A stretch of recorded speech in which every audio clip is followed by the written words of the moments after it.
Hello, friends, and welcome back to another episode of College Football Game Day Live. I'm your host, Thor Nystrom, joined as always by the godfather of recruiting, Mike Farrell of Mike Farrell Sports.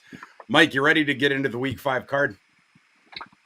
I am ready. I am ready. The first game I think is going to be a good one. I pushed last night NC State Louisville and Yeah, Utah finally had caught up with them. Finally, I kept hammering Utah. The quarterback play was so bad last night for Utah. It just caught up to them finally. So good on Oregon State. Those helmets were fire. I know you're a helmet guy. yeah. So kind of not a great night last night, but I'm ready to rebound. Yeah, we're gonna have a good day today, guys. We'll be with you live for the next 90 minutes. We're gonna take all of your audience questions, as many as we can get to. So please start typing them now, so then we can get through all of them. We'll get to those multiple times during the show. If you wouldn't mind, if I can talk this early in the morning, please hit that like button. Helps people know that we're doing this. Mike, let's get going with the noon slate. First game up on our docket today: Texas A&M and Arkansas. We have some health news to delve into immediately. Connor Wiegman, the Texas A&M starting quarterback, has been announced out for the season. I think that was on Tuesday. Max Johnson now steps in. Max Johnson, a guy who has a lot of experience. He's had some highlights in his career. He's also had some lowlights, but certainly a seasoned pocket passer. His dad, Brad, was a former NFL quarterback, of course. And then on the Arkansas side, Rocket Sanders, their star running back, who's missed 3 games now. He returned to practice last week in a very limited capacity. As of Tuesday, Sam Pittman said he was only going north south. He wasn't doing much cutting yet. But as we've gone deeper into the week, it's now looking more and more likely, like Rocket Sanders might play. We don't know what percentage of health he will be if he does. Right now, we got a live line of A&M -6. There's some 6.5s out there, but between 6 and 6.5. Mike, in this game in Fayetteville today, who do you like? Oh, I I'm like sorry, Arkansas. in Jerry's world. Yeah, My first mistake of the show. neutral site. I like Arkansas. Arkansas is just one of those teams that I liked them last week against LSU. They ended up covering. The week before that, I had a KJ Jefferson prop that didn't even come close against BYU. It should have. They're a difficult team to gauge, but this is a divisional matchup. Texas A&M. I know you don't think it's a downgrade.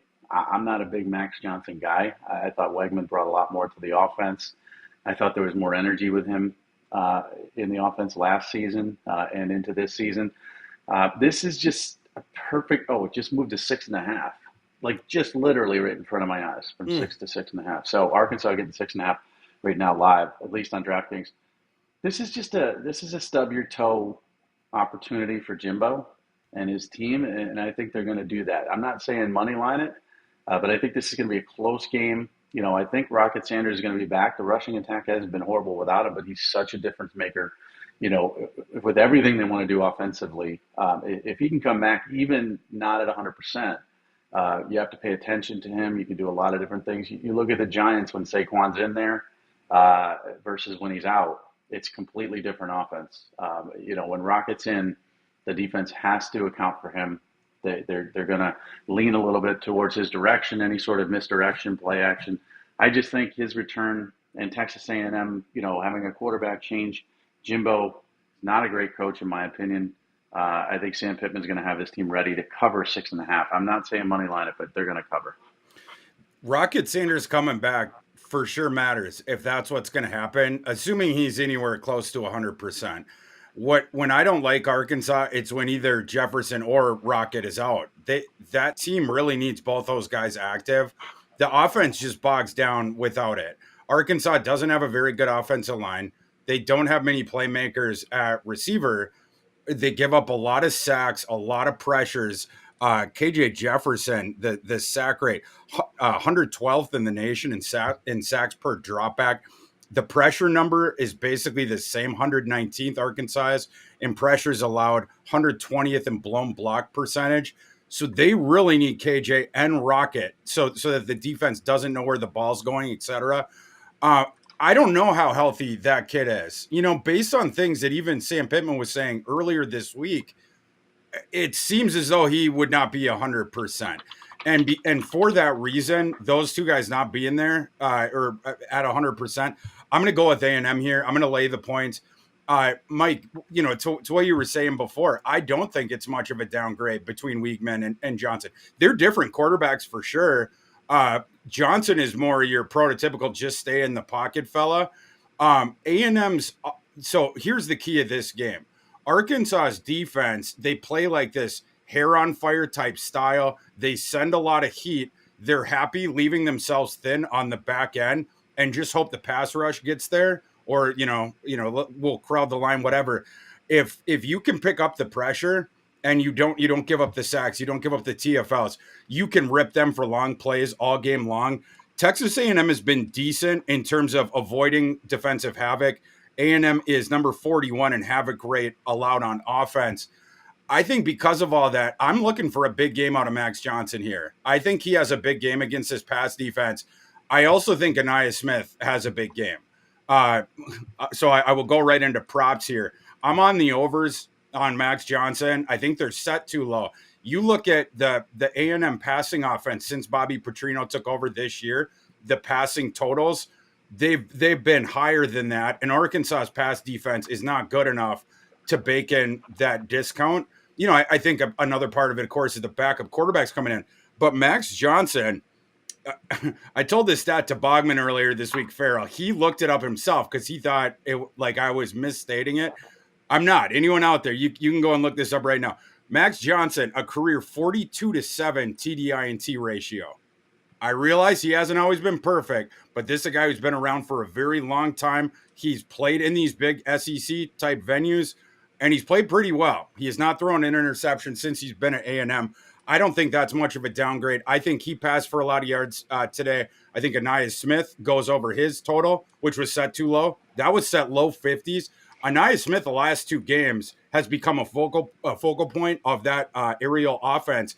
And not only that, Mike, here's another tidbit for you. Max Johnson, back when he was getting time previous to this, before Weigman took over the job, Max Johnson would look at Anaya Smith all the time. So those two things in conjunction, I for sure think Anaya Smith is going over that very low number. I also think Max Johnson's getting over. I'm laying the points with A&M. My system's line on this game is A&M minus 9.2, so I like the Aggies. Mike, our next game, a team that we have now talked about 5 consecutive weeks on the show, the Colorado Buffaloes hosting the USC Trojans today. The line on this one, it opened 24.5 on Sunday. So I have a Colorado plus 24.5 ticket in pocket. It's come down to 21.5 right now. With that line in mind, Mike, which side do you like in this one? Oh, well, I mean, I'm going USC. I know, it's a lot to lay. But based on what I saw from Colorado last week, I'm off the bandwagon. I believed after they beat TCU. We're learning TCU is okay. Their defense has some issues. We know Nebraska stinks. Colorado State's not very good.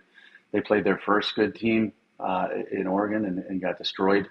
This is at home, so that number is a little bit lower than I think it should be. I don't know what your number is. It's probably lower than this, but in my head, this is 19.4. it's like 24, 25 to me. So we go in the opposite direction there. I just don't believe, that they can hang with USC. Now, USC, you throw out everything historically. USC always covers against Colorado.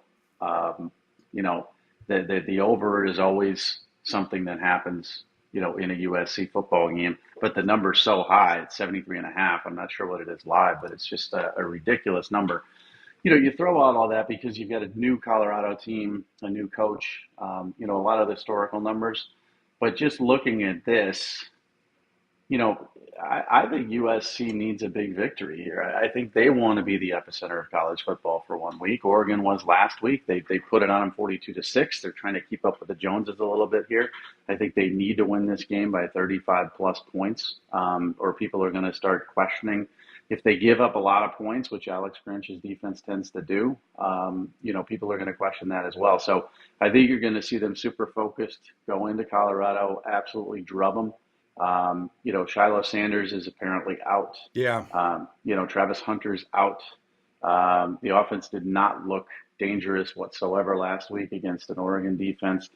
USC doesn't have as good a defense, but I don't think Colorado's going to score a ton of points here. So I'm saying take USC, lay the 21.5. Prop wise, take Caleb Williams, anytime touchdown scorer. Now people will be like, well, of course, but it's a rushing touchdown. It's not a passing touchdown. He's probably going to throw for 5. But they tend to give up rushing touchdowns to quarterbacks, at least in a short sample. Bo Nix got one last week. Jeff Sims, who's technically a running back, got one. And then Brendan Rice over, it's 57.5 receiving yards. I'm on that one too. Yeah, he's going to, so this is like a showcase game too. You got Dion, you got Dion's son. You got Jerry Rice, you got Jerry Rice's son. You got all these celebrities, all this other. Brendan Rice is going to have a big game. I think he's going to go over 100. So 57.5 is low-hanging fruit. He's got 12 catches, 257 yards, 5 touchdowns this season. He's going to go over that 57.5. So I'm no Colorado for me. They are not putting up the Colorado receiving player props because I don't think they know about the status of Xavier Weaver yet. It'd be interesting if Weaver doesn't play or he's limited, the number they would set for Jimmy Horn, because they don't really have much else to throw to. And that's becoming my concern in conjunction with, we were pretty close to the margins. I'm happy I got the 24.5 ticket. Down at 21.5, you're getting pretty close to the margins there. Like I said, my number was like 19.5, but that doesn't factor in some of these injuries. I think you factor in the Travis Hunter one, you're moving into 21. I would still, coming into the show, I would have said 21.5. Then I saw Thamel's tweet about Shiloh being out. We are right on the margins there. I still think like if, at the 21.5 number, I still would lean Colorado, but after this stuff, it is the slightest of leans.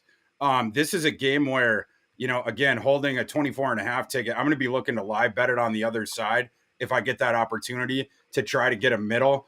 Hopefully Colorado comes out firing and scores the first touchdown and we can get a more advantageous line there. But with all the attrition there already and injuries with Colorado, Mike, we talked about this in the summer. It's like you liked the starting lineup there, but it's like, what if they start to have injuries?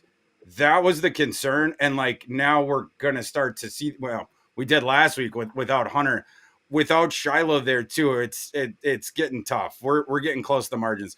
I wouldn't necessarily advocate the strongest one way or the other now with where we're at with that. I do love this as a prop game. I still am going over on Shadir Sanders' passing, which I feel like they sort of give you a discount this week just because of how ugly last week was. But Colorado can't run the ball. Their only recourse is to throw it, and USC defense is not good. Didn't Deion say something about cooking this week? Is Chef Deion going to be out there? Well, you don't ask your wife to cook if she can't, or something. It was hilarious, and that's what they talk about with the running game. Like, why don't you run the ball more? Well, you don't ask your wife to cook a meal 7 days a week if she can't cook. So I agree with you. I may be making that up. Maybe I dreamed it, but I saw it. But, that's a great quote. Yeah, it's like a spin on the Parcells one. But 309.5 is discounted Shadir Sanders number. It's a little high passing. Oh, I don't think so. I mean, the number I got, I think it was 304. But yeah, I mean, at 309, I'd probably still go over on that one. It's the only recourse they have to move the ball. And with USC, what we saw last year, team that struggled to defend the pass when it wasn't thrown at Mekhi Blackman, and a team that categorically struggled to tackle. Their numbers so far this season look better, but USC hasn't played anybody. And so now you actually have to go and play a real opponent. And by the way, Colorado, to their credit, they've played legitimate opponents a week in and week out, right? Like, whereas this is the first time we're going to see USC against one. I do think USC is way better. Don't get me wrong. Like, this is a fair line, but I don't think it's going to be hapless Colorado like we saw last week. They're going to be able to return at least some amount of fire to USC. So I like the Shadir over. I'm with you, Mike. I'm on the Rice over. I'm also on the Taj Washington one. It looks like Right now at the book I'm looking at, Rice is 57.5. Washington is 58.5. So, It looks dude, like Rice has come up a little bit in the last couple of days, which doesn't surprise me a ton. DraftKings 55.5. So you can hop on that real Oh, quick. really? For Yeah, Rice? it's low. Yeah, and Washington 60.5. So Interesting. And it's a great point, Mike, of, and to everybody out there, the reason why you have multiple books, especially with props and different markets like this where it's a little bit off the beaten track, you can find legitimate discrepancies. Like 4 yards, 4.5 yards, sometimes 5 yards. Shopping around, you'll just get the better deal. You're gonna get more wins. But yeah, I like the Rice over. I like the Washington over. I actually played the under on Caleb Williams passing on Prize Picks earlier this week because I thought the number was ludicrously high. And it's like if they're going to blow him out, maybe he doesn't even play long enough to get there. Lincoln Riley's been putting Miller Moss in really quick, so then he can cycle to Malachi by the end of the game. Like Malachi, we got you in. But I was going to check it right now live and see what that. So we're 344.5 for Caleb Williams. It was something like that. Prize Picks earlier this week, it's just a shade under 353. 350. 353 and a half live now. Yep. Yeah, oh, man, Mike, that Shadir passing number keeps going up. At the book, I'm looking at 312.5. Well, I don't know. USC's defense stinks, but they couldn't protect him at all last week. And I think I'd go under. That's just me. He was so bad last week. His numbers were so much below market. I just can't think a bounce back, even if USC is not a good defensive team. And yeah, they're going to throw the ball all over the place, but I don't know. That's too high for me. Just too high. the to the point of USC strength, the schedule so far, the four opponents they played so far combined record of 3-14. And they have USC has not yet played an offense that ranks within the SP plus top 75. So again, the numbers that USC's defense put up so far is pretty good, but it's against four cupcakes. And so it'll be interesting in this one. You go into altitude, stuff like that. Colorado not at full strength, and Colorado wasn't a world beater anyway. But I do think that Colorado will be able to score enough points to stay within this 21.5 line right now. So Mike and I disagree on that one too. Mike, moving to our next one, we'll go back to the SEC in this one. Kentucky's hosting Florida today in Lexington. This was a line that opened at 3. I bet it at 3 on Sunday. A lot of times when I'm saying I got this line on Sunday, a lot of times they go in my favor. I was a bit surprised this week. This one did not. It has come down to Kentucky -1. You know where I'm going because I just tipped it off. Who do you like in this one, Mike? Yeah, I'm surprised it's coming down. I mean, I like Kentucky. I've liked Kentucky since the beginning of the season. Devin Leary is a tremendous asset for them. They've got a really good receiving group. The defense has always been underrated. Stoops is an excellent game plan coach. The offensive line's playing better. I don't believe in Florida. Of course, I picked against them against Tennessee and lost. I mean, they played great against that. And then they kind of, remember last week we were talking about the fighting Biff Poggies and, Yeah. they're going to cover that line. I didn't think they would. They didn't. And now the fans are grumbly. It's funny because the Florida fans are hilarious. We love you. You beat Tennessee. Sunbelt Billy are our guy. And then they struggle against Charlotte, and everybody's like, "Oh, here we go again." And Kentucky kind of has their number. Florida's 0-5-1 against the spread in the last 6 games against Kentucky. 1-4 in their last games overall. The one Tennessee game was the one they don't cover. They don't do well. And Kentucky, if you bet Kentucky consistently, my guy Keith came up with these numbers. 5-2 against the spread in the last 7 games. The under is also a play here if you want to parlay it. So I'm on Kentucky. I'm on the under. I think it's going to be a low-scoring game, and I think Kentucky wins this one. I'm on Kentucky too, of course, and I mean, I would still would bet it at -3. I'm happy with the ticket I have there. I think at one that's really really good value. I mean, you can almost you bet the money line, and you're not even paying that much more juice. Gators are 3-1, but they're only 1-3 against the spread. I think they are who we thought they were. To use I'm coming to you live from Minneapolis. To use a Denny Green. There you go. They had the one good performance, Mike, as you know, but like outside of that, Florida's just been they've been who we thought, right? Like, And we let them off the hook. and we let them off the hook. Florida's this. I get why their fans are so frustrated. They play it safe on everything, right? Like, offensively, right? It's just like this paint dry kind of offense. It is efficient, right? Like, I mean, the success rate in terms of pushing it towards the stick, depending on the situation, but it's just that. They try to kill you with a thousand paper cuts, but unfortunately, they make too many mistakes to make that strategy viable. They are not Air Force, right? Like, it's not like Graham Mertz throws interceptions. And by the way, speaking of a prop, I'm on the over of Graham Mertz half an interception in this game. Graham Mertz, when he has to throw them, when they have to get a little more aggressive, like we saw in the Utah game, that's when he starts throwing interceptions. Certainly, you could go back to the Wisconsin days when they had to be like, oh no, we're down. We have to let Graham throw, deeper than 5 yards in front of the field. And I'm not joking about that, folks. Graham Mertz is ADOT to this point in the season. This is a guy, Mike, how long has Graham Mertz been in college now? 4 years? 18 years. 18 years. Yeah. Graham Mertz is ADOT, Mike. 6.4. Remember his first game was the COVID year, and you looked like, for the first 3 games, right? He was just ripping people up. His first game was just magical. Illinois, right? Or Minnesota, one of those West teams, and he's like 3 incompletions, and he looked. So 2020 was his freshman year. It seems like it was 2017, but he's just, I remember scouting him out of high school. I'm like, this kid's got it all. This is a rare Wisconsin commitment, kind of like Mabry Matauer for this year, but it's different offense. I mean, you have Phil Longo now with Wisconsin who could develop a quarterback. Wisconsin wasn't able to do that with Mertz. But I love the prop of over 0.5 interceptions because he's going to throw one. And Kentucky picks the ball off, Mike. They do. I think they have 8 takeaways so far this season. Graham Mertz, so I mentioned 6.4 ADOT last in the SEC. Only 3 big-time throws as charted by PFF for Graham Mertz. That is also last among SEC starting quarterbacks. So the whole point being, while Florida can be efficient on offense, they are not explosive whatsoever. The explosive rate, I mean, they're one of the lowest in the nation. I'm searching for the number here, can't find it. And then you flip the field, it's sort of the same thing.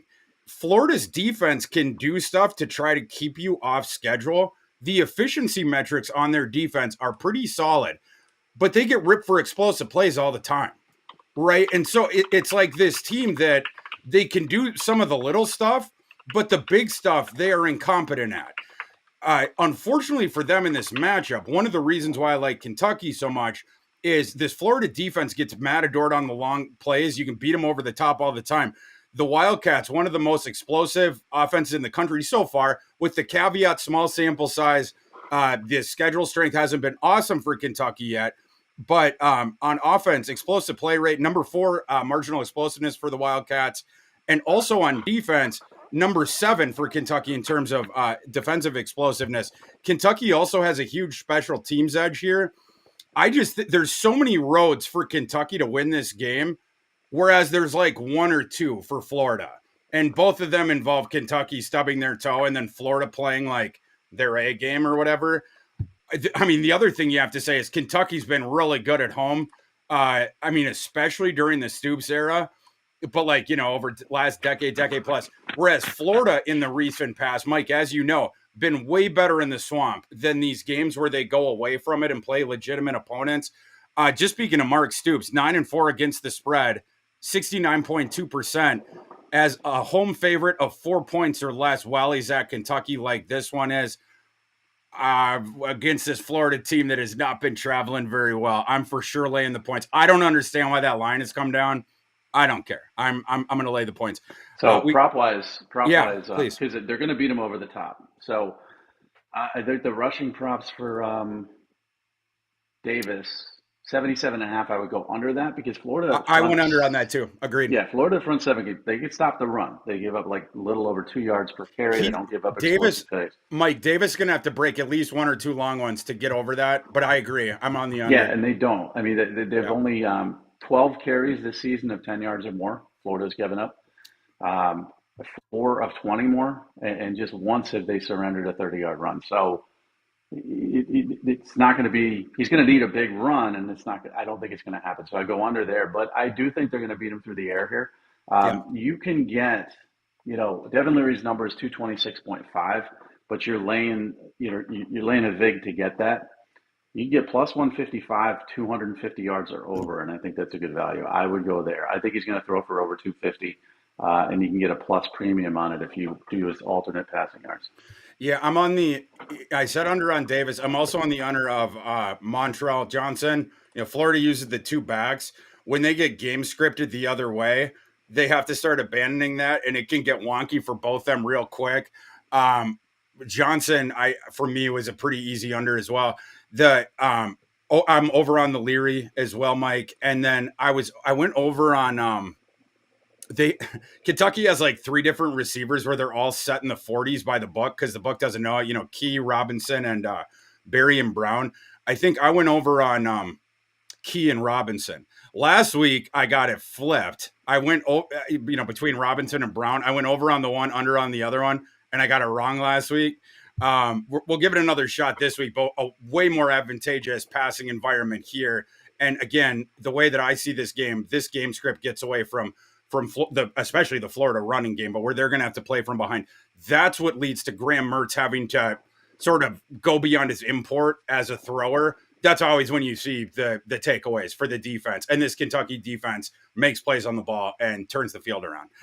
Guys, we have one more game that we're going to talk about, and then we're going to get to your audience questions. So please put them into the chat, and we will get to them in just a second. Excited to see what you guys are thinking about today, what games you want to bet, and to push us, Mike. We love dumpster diving, don't we, Mike?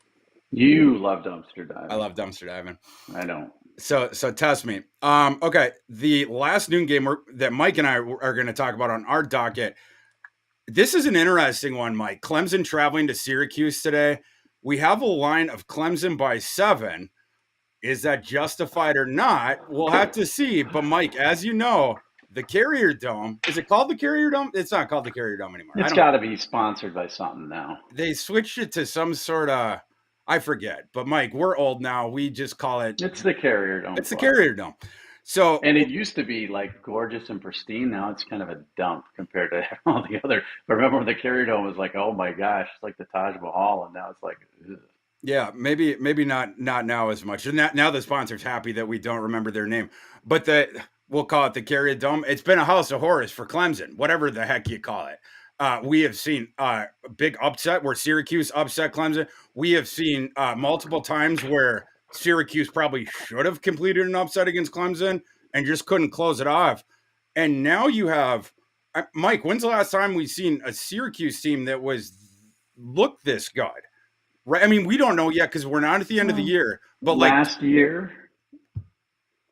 Yeah, but this team feels better than last year's, right? I know. I'm just saying, like, we haven't hit the midpoint yet, so Syracuse hasn't started to suck yet. So this is, Well, we'll see. We'll find out today. I'll segue right into my pick. Yeah. No, I mean, since if this was game 8, I would not, lay any money on Syracuse, but it's not. I mean, they started off last year great, then faltered. They started off this year great. They're going to falter eventually, but not yet. And they do play Clemson well, as you said. I mean, they're 4-0-1 against the spread in their last 5 games overall, but also 5-1 in their last 6 against Clemson. Yeah. I mean, they always play up to them. Always. Yeah. So I'm definitely taking Syracuse getting 7 here. Obviously Clemson, you blew that game last week. They've got a great roster. But they're not scary. It's one of those situations where people now believe after Duke beat them that anybody can beat them, that they're there for the taking. It is in Syracuse. They have a tremendous amount of confidence. Schrader wants this badly. So I'm not saying they're going to win, but it's going to be a close game. I see this a field goal game. And, an interesting, Syracuse has hit the first quarter game total for their last 5 games at home. I mean, they get off to a really quick start in the Carrier Dome or whatever we're calling it. And I think that's going to be important because if they can actually get up in this game, then you're definitely going to cover the 7. 1,000%. I'm definitely taking the points with the home team in this game. I feel like it's a little bit generous and in a vacuum. My system's line on this game is Clemson -3 flat. So my system's saying we're getting 4 points of line value with the home team here that we've seen over and over and over again during the Dino Babers era put a scare into Clemson and or complete the upset of them. And this is probably, I mean, in my opinion, the best one since what was that Dino team? Was it his second year at Syracuse or third year where they won that double digit games? Didn't they go like 10-2 or Yeah, something? that year. This Yeah. is to me, this is the second best team he has had to that team. And again, we'll see what happens today. But I've been reasonably impressed with Syracuse this year. In part, they got saved from themselves in a way where LaQuint Allen, where his suspension got overturned. They also have been bayoued by Garrett Schrader, his game taking another step forward, despite the fact that Aronde Gatson is out for the year. What you've seen, like that scared me because it's like was Schrader with some of this improvement we saw early on as a passer, was that sort of propped up by the level of competition, and now Gatson's going to be gone. You step up, maybe they won't be able to pass again, like we'd seen in some of the times the past couple of years when the offense would just devolve into Sean Tucker, Sean Tucker, Sean Tucker, Sean Tucker, and then some scrambling by Schrader. But they have some receivers that are catching my eye, where those guys, these young receivers, appear to be taking a step forward. They might be able to fractionally, three of the guys sort of fill in for Gatson just by their improvement and being able to soak up some of that usage that he left behind. Syracuse certainly can run the ball very, very well. Schrader scares defenses when he leaves the pocket. LaQuint is obviously a really good running back. He's acquitted himself really well so far this season. Clemson 2-2, all kinds of issues on offense, and I think you can isolate what it is. They're actually really good at running the ball. Shipley's a stud. Shipley's going to get drafted in the NFL, and Clemson's offensive line is a bit better than we've seen it in some of these years. There's been some of those years where it's like, okay, the offensive line, it'd be really hard for any quarterback and skill guys to have success back there, that year where that was the case. This year it's better. It goes to Klubnik. And I'll say a little bit as well, the pass catchers. But you look into Klubnik's advanced stats, you start to get a picture about that kid and when he succeeds and when he does not.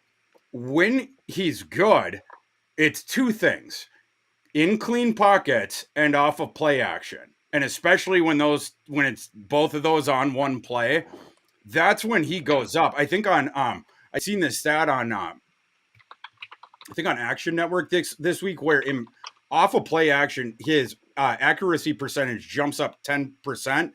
And then the pressure stuff that you look at in PFF, his clean pockets against his muddy pockets, his play falls off a shelf. He is a turnover worthy play waiting to happen when he is under duress. He loses all of his errors in those situations, and you don't know what he's gonna do. So basically, when he's doing it's off of the threat of Will Shipley. Will Shipley is this offense. Their quarterback's not good enough, and their receivers are not good enough where they can be at the level that they've been at in previous years. And their defense, it's no longer elite. There's some stuff you can do on it, in particular, run the ball. And that's what I think Syracuse is going to be able to do effectively in this game, shorten it. Through the air, we'll have to see. But I definitely think Klubnik is going to have a really poor game here. I mentioned how poor he does under duress. Syracuse's defense is top 25 in havoc. Then the Syracuse offense, in terms of going at the weakness of the Clemson defense, Syracuse top 20 in rushing success rate and EPA rush, and they are, I'm sorry, the Tigers outside the top 50 in stuff rate defensive line yards in terms of that. So Syracuse can be able to run the ball. I like Syracuse here, and I think Syracuse has a real shot to pull this upset, which really it wouldn't be much of an upset. Like I said, my system has this as a 3-point game, Clemson by 3. So we are definitely taking the 7. Mike, you and I are in agreement. We're going to get to We're going to open up the mailbag here in a second, Mike. But first, I wanted to tell everyone about the Betting Pros app, which you can download on iOS or Android. The app is great. You can track your picks. You can keep track of all your records. I mean, it does it for you. That I use it. And when I punch my picks in, if you're following me and you have your notifications turned on your telephone, you'll get your picks sent to you through a bunch of processes that I don't understand. But when it goes through whatever, you'll get it on your screen instantaneously. So download that thing, track your picks, sign up for movement alerts. You can set the lines at like when this line hits X, I want an alert at my book, and then you can go in and you can hit it, whatnot.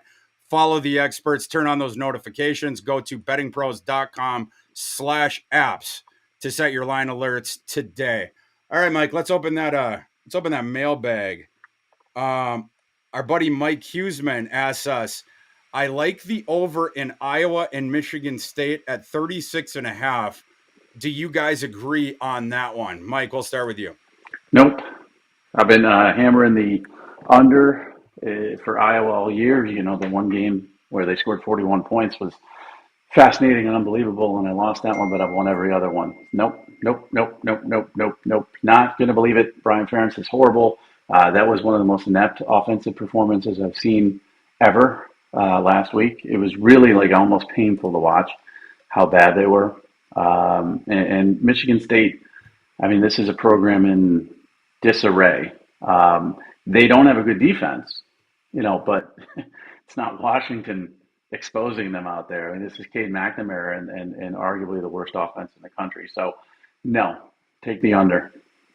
Mike, I'm going to tell you something. Do you promise you won't be disappointed in me? You took the over? Well, yes, in a matter of speaking, yes. A couple of days ago, I did a 3-leg teaser with Iowa, which on the 7-point was teased down to, I think, 3.5. The over on this game. So the number got teased. It was like 29 or something like that. And then South Florida, who we'll be talking about a little bit later in the show, but I really like them at Navy. And you could tease that one up to 10.5. Navy doesn't really beat people by double digits, and I don't think they're winning today, period. So here's the problem with that. You've got Iowa in 2 of your 3 team teaser. That's right. It's bad. That's not, you can't, it's almost like if you're fantasy football in the NFL and you got like 3 Bears on your team, you can't do that. And you can't have Iowa in 2 of your 3 legs. So I don't like that one. I mean, but Mike, it's more, I look at it more fading post Mel Tucker era Michigan State than. Yeah, but still, I mean, you've got the most inept offensive coordinator in the history of college football. They could get under 29. I actually do have something to say on that. When I was playing the good defenses, then that's when it becomes like, it's like, what was the computer they made to make play chess, Mike? Was it called Deep Blue? I think Deep Blue had played Kasparov one time. Brian Ferentz, when he's going up against like Manny Diaz in the last game against Penn State, it was like a child playing chess with Deep Blue. And that's what you see. But now with the drive to 325, Mike, we've already seen one instance of this when they're playing a bad team and they get Western Michigan, man. Western Michigan. Mike, Michigan State can't be that bad. That game should have gone under, and Western Michigan should have covered. Brian Ferentz decided to punch the last touchdown in with like a minute left instead of kneeling. Iowa's a little bit different this year, whereas they always, up till this year, the Ferentzes would always go out of their way to be the classy ones. They would kneel the ball out like at the 1-inch line, right? Like if they could possibly get it to 0 and be classy and whatnot. This year, it's going to be different. This Michigan State team is so far in the tank, unsightly. I mean, they weren't good coming into the year. Now they have the scandal around them. They're, yada, yada. I don't know what Michigan State is going to be able to do offensively here. As far as other props in this one, I'm on the under of Carter, the Michigan State running back. I thought that was set too high. And once again this week, I am pretty heavy on the Eric All over. I think I mentioned this on last week's show. The Eric All over receiving total last week was my biggest bet of the year. Iowa did not get to 100 total yards, I believe, in that game. And yet my Eric All over receiving total ticket, the enormous one, it cashed on the second drive. Iowa, they only throw to tight ends. Luke Lachey is out for the season. He was the guy that took over for Laporta. Eric All played previously with quarterback Cade McNamara, Mike, as you know, at Michigan. Now Eric All is in the essentially what is the wide receiver one role. And he's a tight end, but that's what it is at Iowa, whatnot. In this offense, are they a good passing offense? No. But should their guy that is projected to get the most targets in every game and is their most talented pass catcher, should he be set at 30, 31, 32, whatever it was for this game against a rancid Michigan State defense? Absolutely not. So I'm over on Eric All pretty heavy. I also took a little bit on the Iowa RB2 on some random ones. I took his over at 40.5, and then I took he had juiced odds on scoring a touchdown. Mike, I think there's a decent shot here that Iowa has, a 10-point double-digit lead, whatever, second half, and they're still trying to score because of the drive to 325. Brian Ferentz needs, and this is not a joke, he needs to score points in these games like this when they're playing the crappy teams where they're favored by 10.5 points like this one, or he's not going to keep his job. It's actually really important for him that they punch in stupid touchdowns at the end of games like this. Ergo, I would be I would lay the points of the Iowa, and I would be on the over. Not official plays for me, but I did wet my beak personally. The next question we got Brandon Oppa. What's up, Brandon? Thoughts on Louisiana covering against the sinking boat at Minnesota? Maybe a little on the money line. This is an interesting one, Mike, where obviously, Minnesota last week, dreadful. Minnesota was lucky that game was played way late at night so that there wasn't as many people watching, like after, would have been an awesome day of college football. And that was at the same time when they were imploding at the end of that game against Northwestern, where Notre Dame was imploding against Ohio State. So not as many people saw absolutely inexcusable loss by PJ Fleck and the Gophers against Northwestern. Now you turn around to play Louisiana, a team that has a little bit of talent. I need to see more of Louisiana with the new quarterback. Ben Woolridge, the guy who started last year, he had played pretty well first couple games, not great opponents, whatever. But, they were a little bit frisky. You wonder if the backup quarterback will be able to go into Ski-U-Ma land today and cover as a double-digit dog. Do you have a take on that one, Mike? Yeah, I think they cover. He had mentioned the money line. I wouldn't take the money line. I think, Minnesota's offense is horrendous. This is going to be one of those Nebraska type of games where they're going to try to keep it to be like a Nebraska type of game where it's ugly, low scoring. Minnesota's going to win 3 or 4 points. They're not going to cover 10. I mean, they don't look good. They just can't put it together. He likes the big offensive lineman in the running game, and don't put your quarterback in any position where he's going to, make a mistake. And that's all great, but they don't seem to be able to run the football very effectively. Mo Ibrahim's not walking through that door. Their offense is very, very suspect. And to your point, Zion Chris is who the backup you're talking about. I mean, Buffalo's not great, but 22 of 29, 11 carries, 70 yards, 2 touchdowns on the ground. They're going to have trouble containing him a little bit. He's a freshman. I know he's going to make mistakes, but I think they're going to cover. I wouldn't bet my money on the money line, but I would take, the Raging Cajuns to cover 10. I'm going to be honest, Mike, I haven't seen much of Mr. Zion Chris so far, but I can tell you one thing about that kid already. He's better than the quarterback the Gophers faced in the opener. That's for sure. The running back, Mike, Mr. Jeff Sims. So my line on this one is everybody is. My line on this that Heinrich Harburg certainly is. But we digress. My line on that game was Minnesota minus 10. So Brandon, to your point, that thing over 10. Yeah, I mean, I would have a slight lean on Louisiana. I'm not playing it though because I want to see more of that Zion Chris fella. I just don't have a feel yet for their offense without Woolridge. 3-star quarterback out of Baton Rouge. There you go. LSU passed on him. They never even looked at it. I'm just kidding. But I think he's pretty good. Really? Okay. Well, we will see today. Brent Habley or Habley. Hey, Brent. Thanks for the question. Any bet I can touch in my Iowa game? Gut says we cover, but I can't bring myself to trust our trash offensive coordinator. Mike, can you believe an Iowa fan is ripping on Brian Ferentz? It's hard to believe, but here's the thing, and I was going to say this at the end of your last point. Yeah. Whenever you think Brian Ferentz can't get worse, he gets worse. That's No, what's no, fascinating about it. he pulls you back in, Mike. So here's the thing about this. Michigan State's horrible. I got an email the other day from a father of a player at Michigan State that the Mel Tucker, it's a nightmare. There's a lot more to this story than people know about. Tell us, Mike. Tell us more. We got time. No. Oh, come on, Mike. No, not yet. Not yet. I mean, I got to vet these sources, man. You can just hear one side of stuff. Yeah, you can just tell us what you're hearing. Well, I will say this. I mean, this is a very unprepared, horrible Michigan State football team. They don't have a lot of talent. The training table is ridiculous. The strength and conditioning program is a joke. They're bad. They're really bad. The problem I have here is, Brian Ferentz can look bad against anybody.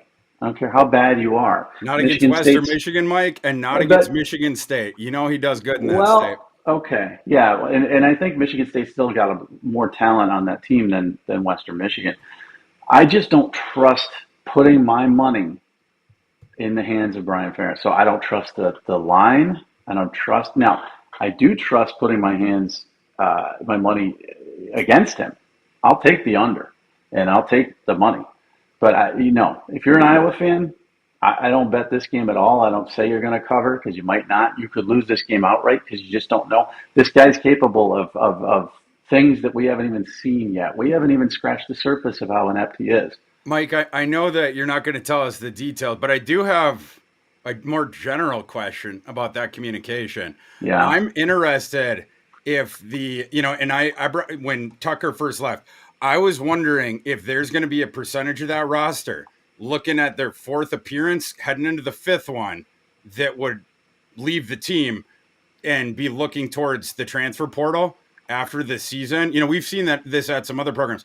Was there any indication that there could be some roster attrition real quick after this game?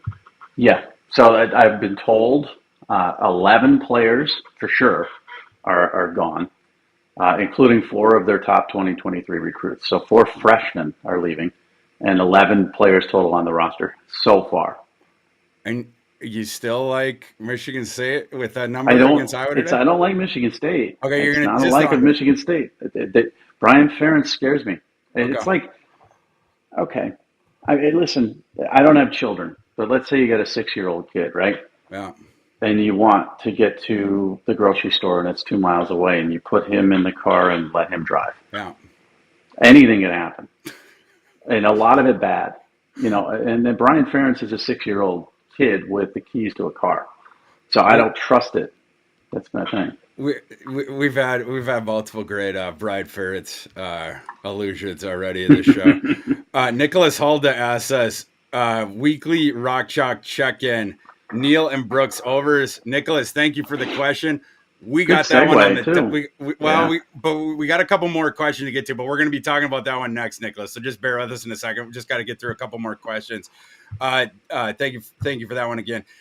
Don New Amsterdam, we trust, asks, fellas, would you take under 73 in the USC Colorado game?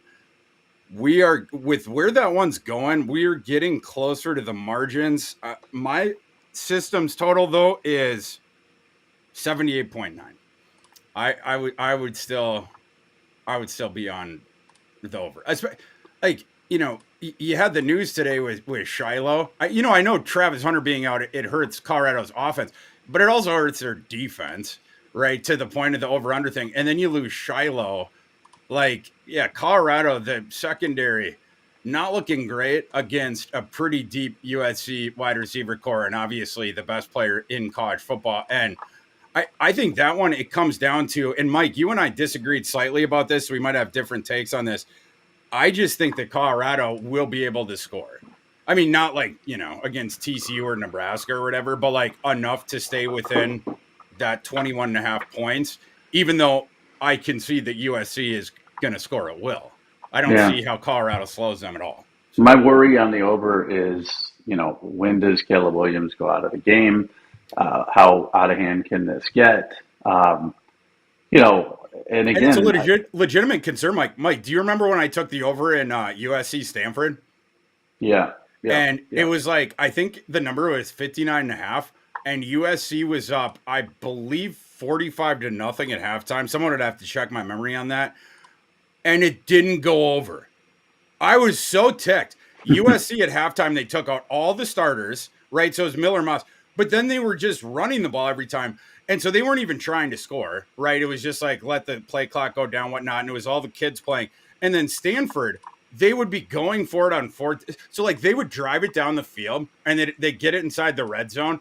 And then instead of kicking the field goal when they got it to fourth and whatever, they would always go for it and then not get it. And so then USC's backups would have the long field. It was a nightmare, Mike. There was like, 10 to 14 points scored in the second half, but it stayed under by, half a point or, whatever. Anyway, I digress. I'm sorry. And I worry about that too, because here's the thing, offensively, they could take Caleb Williams out early if they're up big, because you mentioned the Moss to Malachi situation, but defensively, Alex Grinch is under such scrutiny from the fans and the boosters in the nation and the Oklahoma fans, and everybody thinks he stinks and all this other stuff. I don't think they can give up a lot Big of day points. for Alex Grinch, Mike. Yeah, so I think they keep the starters in on defense to try to, so I'm not saying under or over. I just don't want it. I don't want to touch it because I don't know. There's too many variables here between, is Colorado good at all? I mean, they scored 6 points against Oregon. USC's defense is bad, but will they take the starters out because they want to look impressive because Alex Grinch and blah, blah, blah. And will Caleb Williams be out in the third quarter? Too many variables. I'm not touching it. Let's see. Our next question. Steve DiNucci asks, "What am I missing? Why is Boston College only minus 4.5?" This must be for you, Mike. This is your area. Why is Boston College only minus 4.5 against Virginia? Seems low. And Steve says, I actually got -3 earlier in the week. Mike, this is your area. What do you have to say to Steve about BC? You want to know why? Because BC stinks. They're freaking horrible. The red bandana game is a different entity. Florida State up in Boston is a different thing. Florida State struggles in Boston. You throw the red bandana game in, you get a 31-29 massive cover. I think they were 24-point underdogs. They didn't cover against Holy Cross. They lost outright to Northern Illinois, so that's not a cover either. Louisville thrashed them, and that's kind of a joke. Thrash, get it? I like that. They're just not good. Now Virginia is horrible. Don't get me wrong, but I'm not putting money on BC. They could lose this game outright. They're just not good. So, and listen, I love Jeff Hafley, known him since he was a GA, good guy, friend of the show. I like saying that, friend of the show. But no, I'm not touching them anymore. I lost money on Northern Illinois. I lost money on Holy Cross. Then I went the other way at Florida State, because even red bandana game, I thought Florida State would beat them by like 4 touchdowns. And then last week, I took BC. So I've lost every game. I'm not touching it. So if you want to know, I think they should beat Virginia by more than 3 is what you got it at. Go the opposite. Virginia's going to win the football game. I think the bet there would be the under. My line on it is Boston College minus 1.7. So I guess I'd have the slightest of leans to Virginia, but Mike, that's one where it's pitting 2 teams you don't want to bet on. Although Virginia might get my money one game this week because I liked when that Calandria kid got up and he did his his little. The kid looks like he's 12 years old. He got his helmet knocked off and he was all excited, and then he ended up losing his team the game. But they were a little spunky at the end of that NC State game. But we'll have to Castellanos versus Calandria. I mean, it's a great matchup. It is a great matchup. I'm sorry. Certain games you should be able to cancel. I have in this one, the props. I have the Castellanos over a half of rushing touchdown. The anytime scoring touchdown, whatever. Castellanos, that guy, he's different than some of the passers that Boston College had in the past couple of years. He moves around pretty well, and around the goal line, they use him to manufacture those yards within the 5, within the 10, whatnot. He is a rushing, scoring threat game in and game out, and that offense stinks, so they're going to look to manufacture stuff. The other one was I have the over of the half, the anytime touchdown for Malik Washington as well. Virginia just pounds that kid with targets. It's over and over and over and over again. You watch a Virginia game, it's like they're just throwing it to the transfer over and over and over again. He's gotten to the end zone multiple times. Someone has to score a touchdown in this game. Maybe my boy Calandria can help me out, and then he can stunt after Malik Washington gets a touchdown. Our next one, Robert Moore says, what are your guys' thoughts on Iowa State and Oklahoma? Will Gabriel hit the over on the passing prop? I'm going to have to look up what that number is right now to give me context, because It is 270.5. I don't think I could go over on that. So here's what Iowa State's going to do in this game, as you know. Make it ugly. Ugly as hell. I mean, Yes. They're going to try to, they might punt on second down to get field position. They're going to do whatever they can do to keep this ugly, low scoring. I'm on the under, even though it looks stupid. It's 48.5. It's like Oklahoma has been scoring 60, 70 points. No, that's what Matt Campbell's going to do. He's going to make this as ugly as humanly possible. I would be under on Dylan Gabriel's passing numbers. Yeah, for me, on the side, it would be Iowa State or pass, just because with that bloated number there, I understand why the books did it and why the market has it where it is, because you've seen Oklahoma blow out this procession of bad teams or severely mediocre teams. Like last week, they beat Cincinnati. They only beat them by 2 touchdowns. And last night, Cincinnati did not look great against BYU. And BYU stinks. So like now Oklahoma, they have to play a team that maybe not great overall, but has a very tough defense still, right? And a defensive-minded coach. But like Iowa State's defensive metrics are all very good. I think they can at least do some stuff to impede that Oklahoma offense, where they're not just gonna be able to take whatever they want. I also think they're going to be able to more or less shut down that running attack. And then on offense, of course, Iowa State, their prerogative is just run the ball and then let the clock run down to 2 seconds on the play clock and then do it again. They're going to try to shorten this game. Mike, remember back in the day when, who was the Iowa State quarterback who he like left the team and then Kyle Kemp started and they pulled the upset? Wasn't that against Oklahoma? Oh boy. I don't remember. This was like 7-8 years ago, and it was like this Kyle Kemp guy. No one had ever heard of him. They just threw him in the lineup, and then Iowa State has the tendency in some of these games that they don't have an offense to take some of these finessier teams and give them some trouble. Do I think they're going to win? No. But I think they can do enough to stay within that 18, 19, wherever it is. And then, like I said, the props, I would shade Gabriel under, but I didn't bet that one. I did bet under half a touch, or, I bet the under, or how would you say it? I bet no touchdown for the Oklahoma running back. They have so many, Marcus Major, because they have like a Quagmire situation there. And also Iowa State's, tough against the run, whatnot. And we don't know that Major will even get the carries inside the 5 today. We'll have to see on that one. I was trying to think if I had any other ones. I stayed away from the Oklahoma receivers because Anthony he's been getting the wide receiver 1 look so far, but I don't know if that's circumstantial. If Farrell is eventually going to take that over, that one's sort of hard there. You could consider going over on Cartavius Norton. I haven't, but as far as the Iowa State offense, you're not looking at any overs there. Thank you for the question on that one. Steve Danucci says, one more question. Is Rocket Sanders playing today for Arkansas?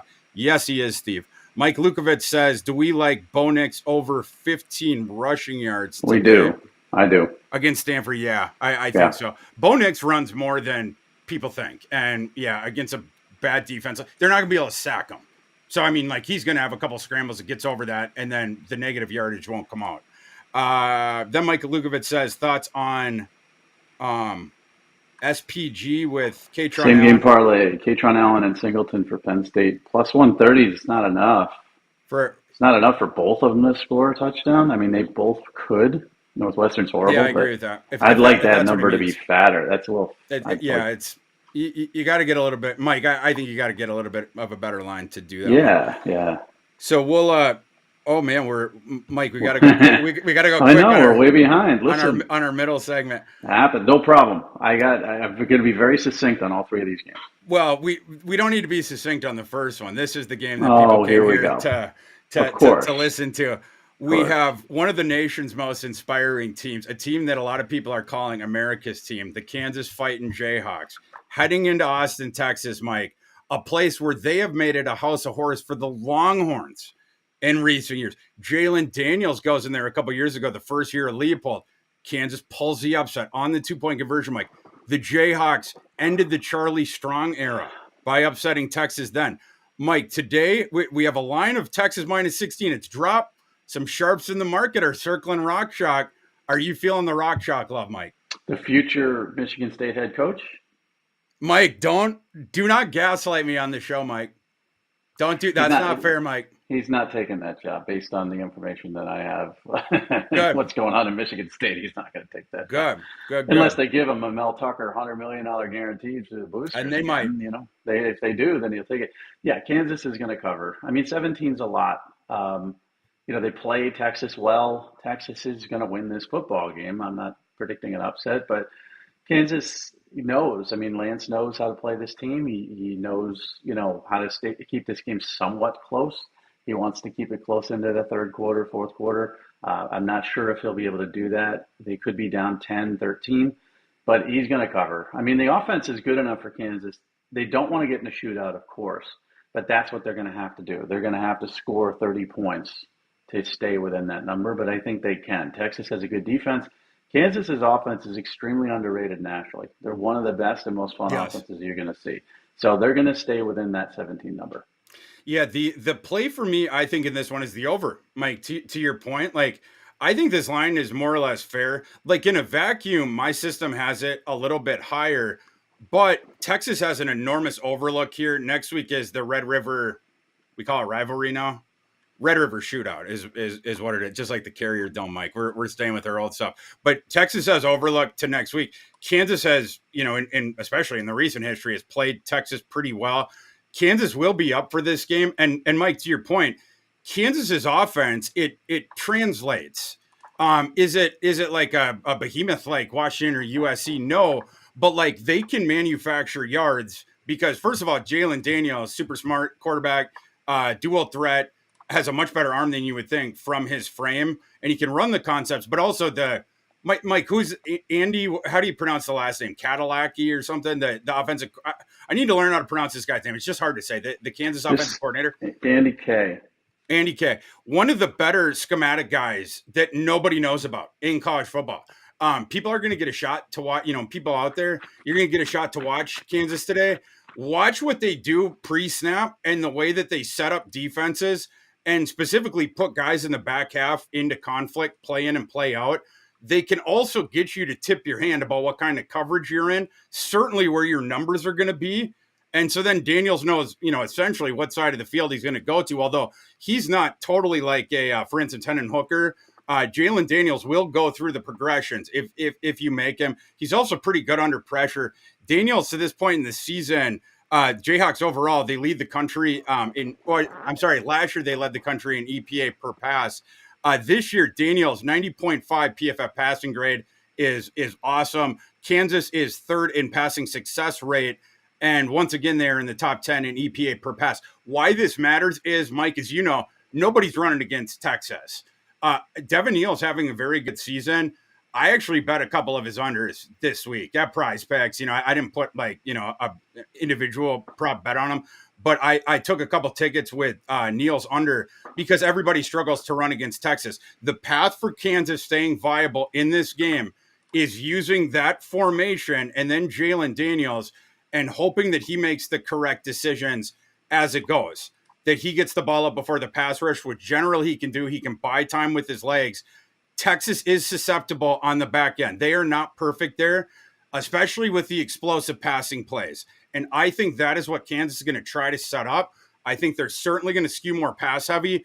One of my favorite bets this week. Again, I'm not saying to bet Kansas, so I hope this doesn't come across as a homer one, but I really like Jalen Daniels' over passing. I think the book set a mistake line. I don't know where it's at now, but the number I got was like I got Two, 210 and a half. it's 207.5 now. Oh, I over. Yeah, I think at a Prize Picks it was somewhere, or maybe it was like 208 or 209, or maybe it was 210. But I go over on all those. That is the only path for Kansas. They have to manufacture it through that, and that is the one quasi weakness of the Texas defense. So anyway, I would be my favorite one on the side. Daniels over. Also, Mike, I'm going Quinn Ewers over on his passing. I think he was in the 260s. I think he approaches 300 yards in this game. Kansas pass I'm taking defense stinks.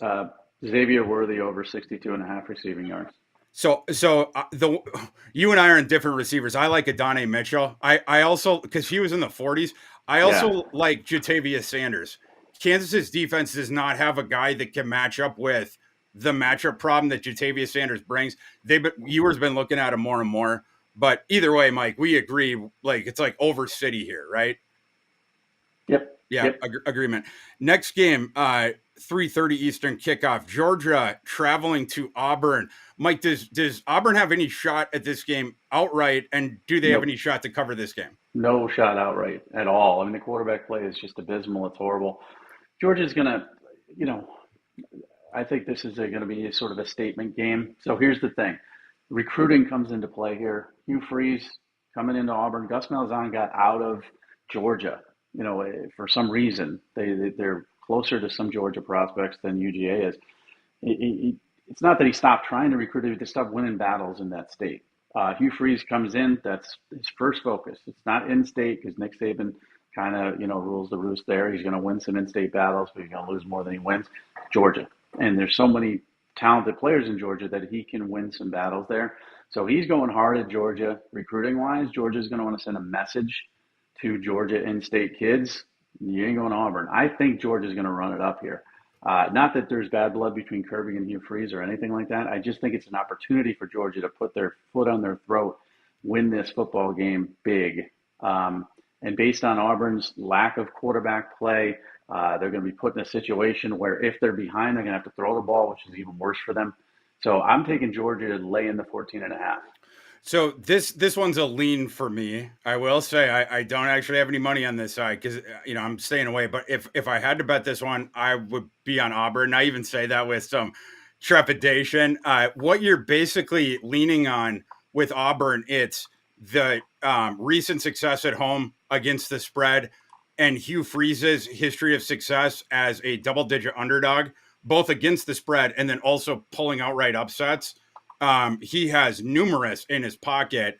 Hugh Freeze, he's one of those irrational confidence guys that does not mind going into a game like this against a bully and then just throwing the kitchen sink in and seeing what happens. And obviously he frustrated Dick Saban very much back when he was at Mississippi. Can they put a scare in or, keep this one? I don't know. But like between those two things, between Auburn's ability to run the ball, and they can do some stuff on defense as well. I really like Auburn's pass defense, in particular their secondary, which is one of the reasons I played the under on Carson Beck. I played the under on Lovett, their receiver, on his receiving total. I did do on Prize Picks. I was really surprised they had a Brock Bowers anytime touchdown, like set at a half. So, is Brock Bowers going to score a touchdown today? It's like, yeah, I'm pretty sure he is. So I'm on the over of that one, whatever. Peyton Thorne, I was looking at my books for a number on him because I badly wanted to take the under. Auburn, if you look at their, Mike, this, but the numbers are absolutely insane. Let me see if I can find it. Peyton Thorne is 130.5. I go under on that. I definitely go under on that. So Auburn, Mike, in their two games against Power 5 teams this year, they're averaging 75 passing yards a game, 150 passing yards total those two games. And then if you look at their, let me see, where is that? So this one I seen in Bill Connolly's column this week. 5 games in Auburn's last 5 games against Power 5 defenses, their quarterbacks have an average passing line of 9 for 19 for 72 yards. And Georgia obviously has a good pass defense. The one thing that Auburn, they have the three running backs. They have that three-headed thing, and then they have Ashford who will come in as well. And then you have the different option, whatnot. Auburn will be able to run the ball a little bit on Georgia. Their front seven, Georgia has not been quite as good this year to this point. Obviously, small sample size than the last two when they were absolutely disgusting in the front seven. So I think Auburn could do a little bit of stuff there. And I think that Auburn can suppress the passing of Georgia. And so I think it's going to be one where the clock is just ticking, ticking, ticking, ticking. And Georgia is fine getting out of there, with 10-point win or 13-point win or whatever. But that one's pretty close to the margins. For me, more of a prop game. I would go under on that Thor number that Mike just tossed out. Mike, right when we get off this, I'm going to go and see if one of my books has the Thorn, and I'm going to bet the under. The other one I liked was the Dewan Edwards over because, again, like Auburn is going to be able to hinder the passing attack of Georgia. The game script for Georgia anyway is going to be run heavy. And because of the injuries in Georgia's backfield, Edwards has had to become a bell cow in a way where Kirby Smart usually doesn't do that with his running backs. His number wasn't even in the 80s. So I was in the 70s. I'm going over on that. Mike, moving to our next one in the afternoon slate. Michigan traveling to Nebraska. We have a live line in this one, 17.5 for the Wolverines. Which side do you like in this one? Yeah, I like Michigan to cover that, and I like the over. It's a really low number. I mean, why is it 39.5 live? That's an Iowa State, Iowa, any opponent type of number. I mean, Michigan could put up 35, 38 themselves. So take Michigan, but I put in the sheet Michigan, but I like the over better here. So if you're going to bet one thing, bet the over. I'll go quick on this because we're running short on time. I lean that way. Michigan as well. My line on this is Michigan minus 20.2. Michigan also, they could really use a win by margin. Like they've just sort of been, with all the Jim Harbaugh stuff and whatnot, some of these play patty cake with some of these cupcakes that they've had. But that's the way that I would lean in this one. Prop angles, I'm on the over of Donovan Edwards receiving, which once again was set too low. There's wind conditions today in Lincoln to keep your eye on, which I think McCarthy and Roman Wilson in particular would have been smashes on the over if there wasn't the wind going on in Lincoln today. I don't think that affects, though, the Donovan Edwards receiving total. Again, they said I make money on the overs on Donovan Edwards receiving every week. And if you do it with the under of his rushing, you generally you win both of them or whatever. But it's like 17.5, I think. Yep. You're going to be dumping the ball off even more today if the winds indeed are gusting at 20 miles per hour or more. Before we move on, guys, wanted to implore everyone out there, encourage everyone out there to join Betting Pros' college football contest, which you can do at bettingpros.com/college. We have monthly giveaways. We have a grand prize winner at the end of the season for whoever finishes with the best ROI in the contest. Users can join the group, and the NCAA picks that you've done on the apps will be counted towards this. And again, the contest is scored on ROI. Go to bettingpros.com/college. Mike, instead of going to the audience questions, I think we should just rip through these last four games. Give us more time to answer the rest of the audience questions on the back end. What do you think about that plan? Sure. Okay. So anyone else out there, if you have any questions, type them in there. Please give us a like. We'll get to your questions here in just a second. LSU and Ole Miss, Mike. LSU minus 2.5, minus 3, depending on where you look. Who do you like in that one? LSU. They're erratic. They had their off game last week. Every other week, they seem to be a different football team. I don't believe in Ole Miss. I think Ole Miss has regressed since he started flirting with the Auburn job. I'm on LSU here. We got another disagreement in this one. I think it's a bounce back spot for Mississippi. Getting healthier now. Judkins says he's now 100%. He hasn't been so far this season. Zachary Franklin now says he's 100%. The Harris kid, who was doubtful last week but got a few snaps in, they say he's healthier. And then Prescorn as well. So you're getting your full complement of guys back. LSU's defense is a travesty. I love LSU's offense. LSU's offense is sick. But their defense, there is something badly wrong with that. So I think Ole Miss can be able to score points. I will take them. Mike, Notre Dame and Duke, line of about 5.5. Notre Dame going on the road in this one. Who do you like in this one? I like Notre Dame. Listen, Duke is a good story. Mike Elko's done a great job. I like their quarterback. I like their offense. But this is prime time. I mean, so you're either going to have one or two things, game days there and all this good stuff. You're either going to have a team that's inspired and pulls an upset, or you're going to have a team that gets, you know, choked out. And, Notre Dame's coming off that tough loss. They probably arguably should have won against Ohio State. Their defense looked very good. I think they're going to be able to limit what Duke can do offensively. And I think they're going to be a bounce back. They're going to run the football. Obviously, Hartman's going to have a bounce back game. I like Notre Dame here. I think they could win by 10. I'm just not sold on Duke, even though it's a nice story. For me, this is a big prop game. The my lean on it, if I had to do one for the side, would be the over. But like I said, I like the props more. I like the estimate over for sure, the rushing one, because Duke's passing defense is really good. Where you can get Duke, it's on the ground. Notre Dame will be all too happy to facilitate. It's just going to be estimate pounding, estimate pounding. I'd probably lean the under on Hartman for that reason, and because they play methodical. The over for Duke is on the passing for Riley Leonard. It was set really, really low. It's the only way they're going to be able to move the ball here and potentially remain viable. I would go over on that one. Trying to see where that on the line I saw earlier this week was in the high 190s. I don't know if it's still there, but anyway, I go over on Leonard.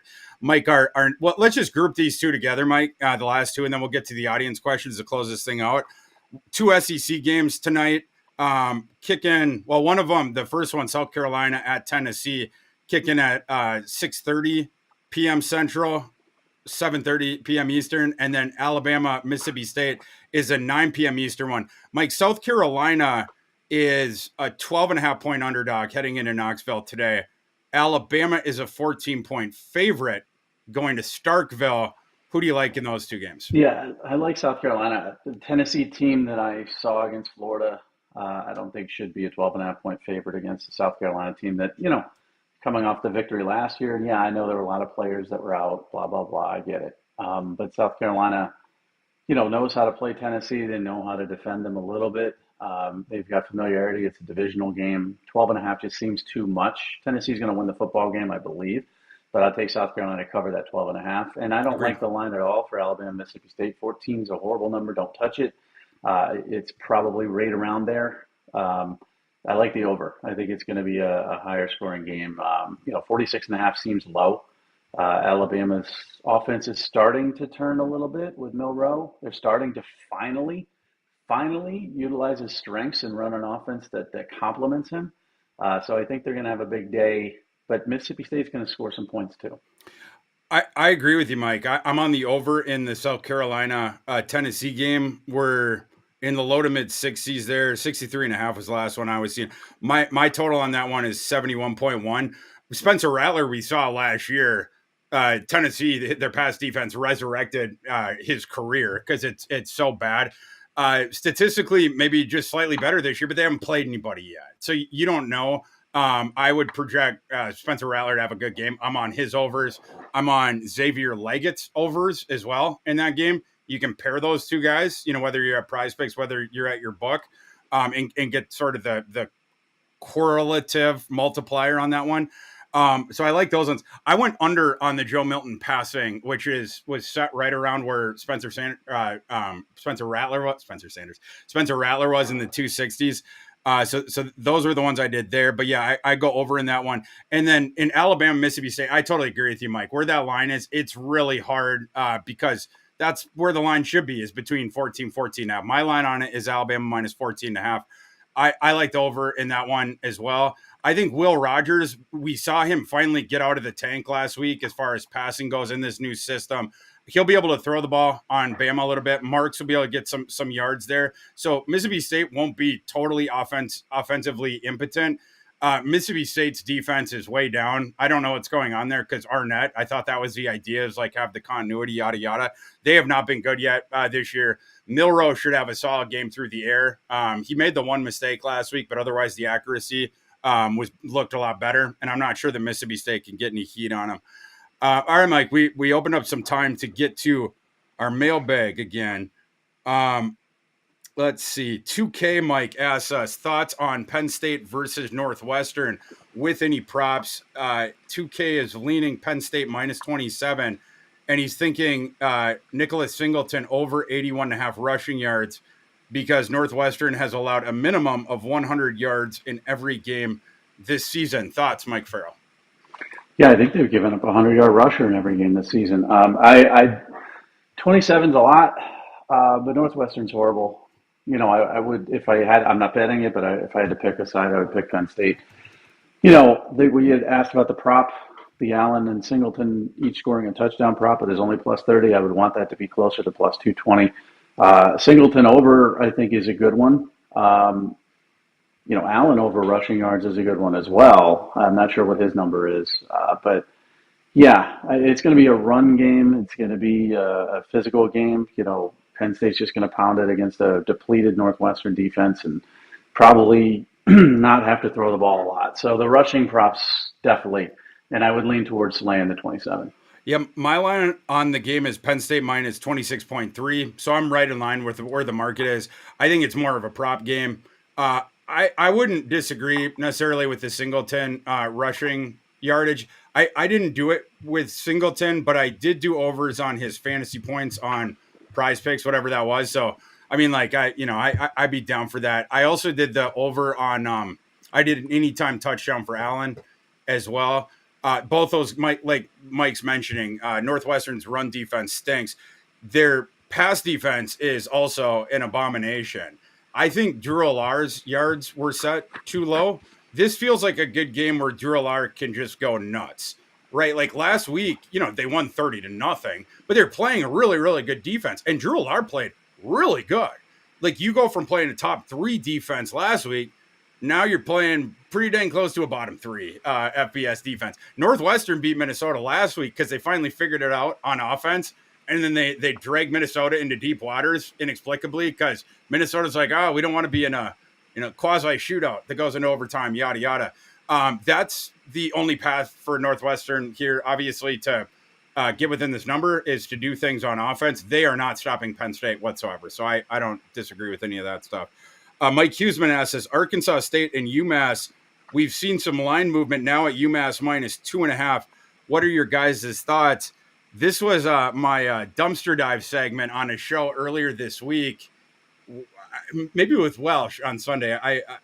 I don't recall, but I like UMass in this game. At the time, it was a pick'em, and it's not a surprise to me that the line is coming up this way. It wouldn't be a surprise to me if this is UMass minus 3 by kickoff.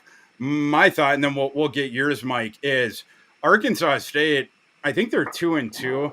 But it's kind of fraudulent wins. Like last week, they sort of ambushed Southern Miss when Frank Gore was coming back and was still hobbled, wasn't 100%, when Arkansas State had thrown in this true freshman quarterback that nobody knew about, and he played awesome. Southern Miss obviously had not seen that kid before. I don't know what level of prep they even could have done there.